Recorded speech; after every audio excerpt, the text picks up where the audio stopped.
Hey, I'm back, and on December 19, 2024, I made a video called My Hopes for Superman. James Gunn's Superman, to be specific.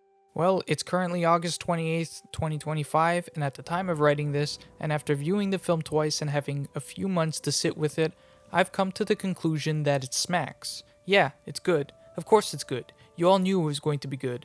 Everybody who isn't knew it was going to be good. But how good? I'm gonna be honest, it's not my favorite James Gunn movie, not even close. In all honesty, some days I think. Actually, side tangent time, let's do a quick subjective tier list. Guardians Volume 2 and 3 are definitely his best films for me, then I'd say Suicide Squad, then it's a toss up between Volume 1 and Superman. Yes, I know he's made more movies, but that's not the point here. I'm comparing strictly his comic book films, and Super doesn't count because it's an original story. So yeah, anyways, back to the point of this video. Are Scooby-Doo movies based on comic books, or is the original source material the cartoon? Crap. Okay, hold on, hang on. I'm gonna quick Google search. Ha! Okay, now, back to the video. The movie's good. I really enjoyed it. It's really refreshing to see a take on Clark that doesn't portray him as either a plank of wood or just evil. I really love the cast, the banter, the supporting cast, the pace, the script, etc. You get the point. Is it perfect? No, I do wish we had more time with Clark and Lois, and I also think the second act could have benefited from slowing down a little bit, but other than that, it's really great stuff. My favorite scene in the film, without a doubt, was the interview scene where Clark lets Lois interview Superman. You can tell that that was the blueprint for chemistry casting, and I think David and Rachel knocked it out of the park. That finally brings me to the topic of this video. I think a scene as important and special as that needs to be a staple in every Superman movie moving forward. I know James keeps going on about how Man of Tomorrow isn't technically a Superman sequel, but more of a team-up situation with Superman and Lex as co-leads, but hey, my statement still stands. A scene as pivotal as this for A, the relationship between Lois and Clark, B, the relationship between Lois and her career as a respected journalist, and C, the relationship between Clark and his view on what he stands for. And D, the development of all those ideas needs to be done again, time and time again. It single-handedly gives you all the information you need to know on these two characters, both as individuals and as a couple. In the first film, Lois prioritizes her work ethic and integrity over her lover's feelings, then fails to understand what went wrong and blames herself, stating that she knew things wouldn't work out between her and Clark.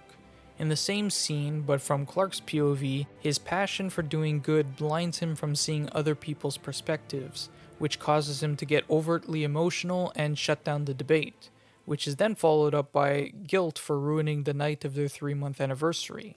When viewing this scene from the perspective of the two as a couple, you get a woman who's so enthralled by her work that she expects failure in love, going up against a man who loves absolutely and fails to see beyond the moment. It's quite honestly a perfect scene. Even the super shit joke works for me. Sure, it doesn't really get a good laugh out of me on the second viewing, but that's because the moment isn't exactly intended to be a punchline. It's intended to further provide the audience context as to why Clark is so easily made emotional. Here's what I mean. Earlier in that scene, when Clark and Lois are macking, Lois breaks the flow of the romance by questioning the ethics of Clark interviewing himself. It comes from a loving place, one of worry for his identity, but stop and ask yourself this. Why is Lois choosing now to bring this issue up? Clark tries to keep it playful, but he makes the mistake of giving Lois permission to interview him. She accepts and asks to begin right away, to which Clark answers with, It's funny, but the intent is clear. Clark wanted to get his freak on while likely neglecting his burning toast. That's where his priority lies, in love, in passion, in the heat of the moment. Lois, on the other hand, is looking for a story. Now let's take this thinking and apply it to super shit. Lois changes the topic and tries to salvage a failing interview. She brings up social media, to which Clark acts in the way we just learned to expect. He jokes about not being on the internet and talks in the third person, something Lois prods at him from a journalistic perspective. Clark assumes it's off the record, but quickly finds out how serious Lois is taking this interview. He gets frustrated, and she tries to calm the situation down, trying to appeal to his emotions. Yet every time she fails because she falls back into work mode, and the same cycle repeats. That's where the hashtag supershit comes from. She falls back into form with examples to back up her argument, and Clark again gets emotional and defensive. Honestly, it's a really strong writing prompt and a perfect encapsulation of where these two are at, personally and as a couple. That's why I believe a scene like this needs to be redone in Man of Tomorrow, or at the very least Superman 2 if there isn't time for it in James's script. If we're going to continue to follow these characters, both individually and together, we need more scenes like this. Scenes that compare and put together both Lois and Clark and showcase their respected personalities, as well as giving us, the audience, an indication of where they are at together. Because relationships grow, they evolve, people learn, people change. By the end of the first film, Lois accepts a deeper relationship with Clark, who had already told her that he loves her. She finds it in herself to accept that love and return it. Clark also grows from this aspect. He seeks the interview at the end, and while we don't see the scene because James wants us to celebrate their love and watch them macking, we know from what is given that they are going to continue to be together. It's called growth. It's called progress. And in a film where a good chunk of the storyline centers on their relationship and characters as individuals, it's important that we see where they are in the next installment. So here's my 2 cents on the matter. Man of Tomorrow should open like this, or rather, this is how I personally would write the interview scene for Man of Tomorrow. First things first, we're placing the scene in the first act specifically near the opening 10 minutes. Why? Well, I imagine we may need context for some sort of prologue or preceding events for the rest of the film, so it's only logical to give the audience that before we cut to our star couple. Then, when we understand the stakes and incoming danger, we can focus on reintroducing Clark and Lois. And this is where I would reintroduce the interview scene. Exterior establishing shot, Metropolis night sky. On top of a city skyscraper, Superman and Lois laugh together.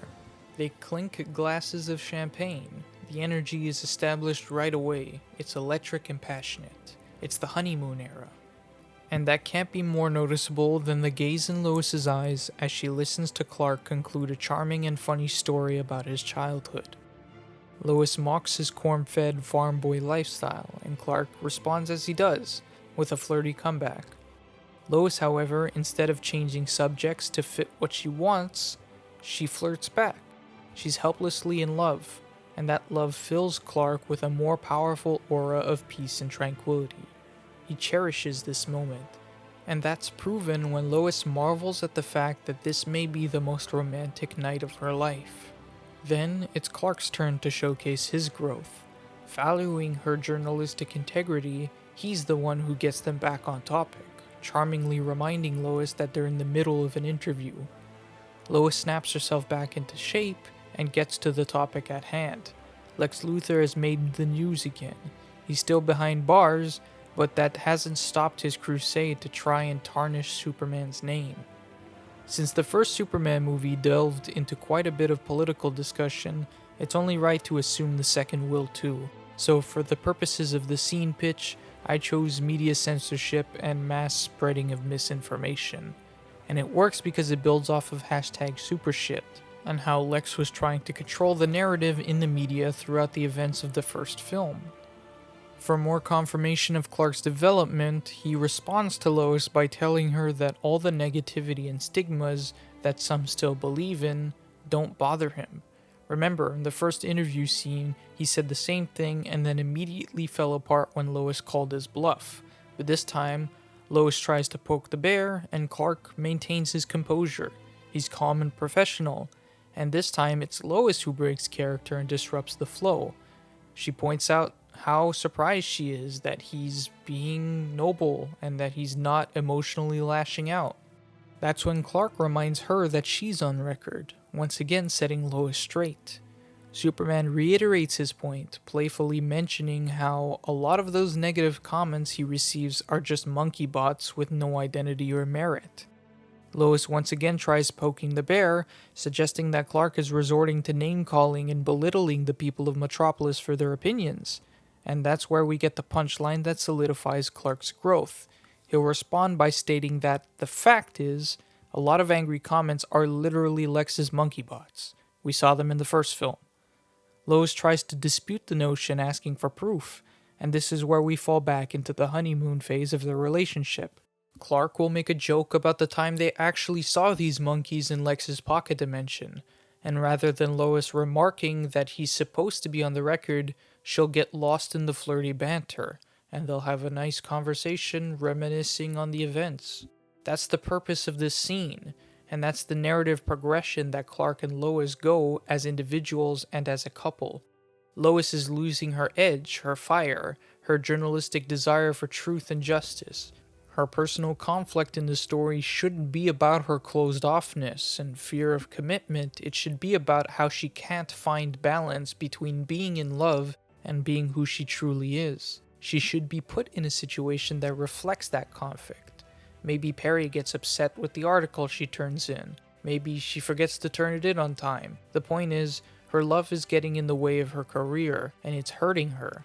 And while Superman and Clark are dealing with the big bad, maybe Lois is just trying to figure out what she wants to say again. She's trying to remember how to be a journalist while worrying for Clark. Superman, on the other hand, is much more level-headed with Lois, but that brimming passion and emotion needs to be elevated. If he can manage what's best for his relationship, he has to be tested in another way. That's where, if I was the voice in James Gunn's head, I'd be uttering the following sentiment. Make Lex Luthor unbearably smug, bitter, and difficult to be around. If anybody's gonna challenge Clark's newfound clarity, it needs to be Lex. Giving the duo the buddy cop treatment is a brilliant idea, but it can so easily fall into corny territory if it's executed poorly. Luckily for this script though, it's got James Gunn all over it. Lex needs to be the biggest hater, the biggest pain in Superman's backside. I'm talking Kendrick on Euphoria. I hate the way you walk, I hate the way you talk, I hate the way you dress energy. His hair, whack. Me, I'm tight as fuck. And Clark should absolutely be triggered, frustrated, exhausted by that energy. He should be looking like his old self. He should be screaming, wailing, crying out for Lex to put his hatred for him aside for their common goal, all while Lex refuses to let up. And then finally, when the stakes reach a point where the impossible becomes possible, where Lex can find it in himself to be of service, Clark should absolutely keep trying, keep tolerating, and keep hoping that there's more to him than blind hatred. There must be more inside Lex than spite and rage. By the end of this movie, there will undoubtedly be a future teaser set up for a next Superman outing, and that setup will likely focus on where Lex and Superman stand. It will likely land Clark and Lois in a new chapter of their lives. That's what good writing does. Characters should grow and evolve, but what should they look towards? I'm not saying Clark and Lex need to become best buds, and I'm not saying that Clark and Lois should get engaged or break up, or even anything dramatic. I'm saying that we, the audience, need to understand where they are and where they're coming from. In my head, Lex should still hate Superman. He should still want to destroy everything he stands for, but he should also be inspired. Maybe brute force and science isn't the way to get what he wants. Maybe conning the world into believing he's a changed man, a hero, a presidential candidate even, is the way to go. Maybe not. That's the big gun's decision, not mine. He's the head of the table, and my little pitch of ideas isn't even one of those under-the-chair foot stickers that prevent scratches along your floor, which you probably didn't even notice were there. The point I'm getting at is this.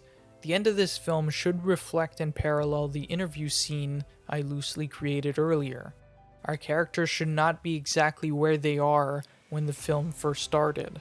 For the context of what I conceptualized, Lois should not be between her job and relationship by the end of the third act. Clark should not be so defensive and easily triggered by Lex, nor should he be strictly conforming to giving Lois exactly what she wants. By the end, Lois should want disapproval. She should want a difference of opinion, a conflict, a reason to be reminded that just because she's in love, it doesn't mean she's failing in other aspects of her life. Maybe that's the real punk rock. Clark should want the same thing, but in his own way. He should want to be reminded that his actions have consequences, and that even though he's well intentioned, things are often more complicated than he perceives them to be. Maybe that at odds moment revolves around Lex. Maybe Superman is willing to give him credit, to give the people of Metropolis hope that he isn't completely evil. Maybe Lois disagrees. Maybe Lois is adamantly against the idea of a man like Lex Luthor ever being trusted, much less redeemed. And through that conflict, through those differences, maybe, just maybe, we can leave off with these two characters in a stronger place than where they were at the start of the film. Because conflict is good, disagreeing is good. If everything is too perfect, then something is definitely wrong. There will always be something in the way of a perfect relationship, in the way of a perfect human being. For Clark, maybe it's his naive optimism. For Lois, maybe it's the fact that she views people for their actions.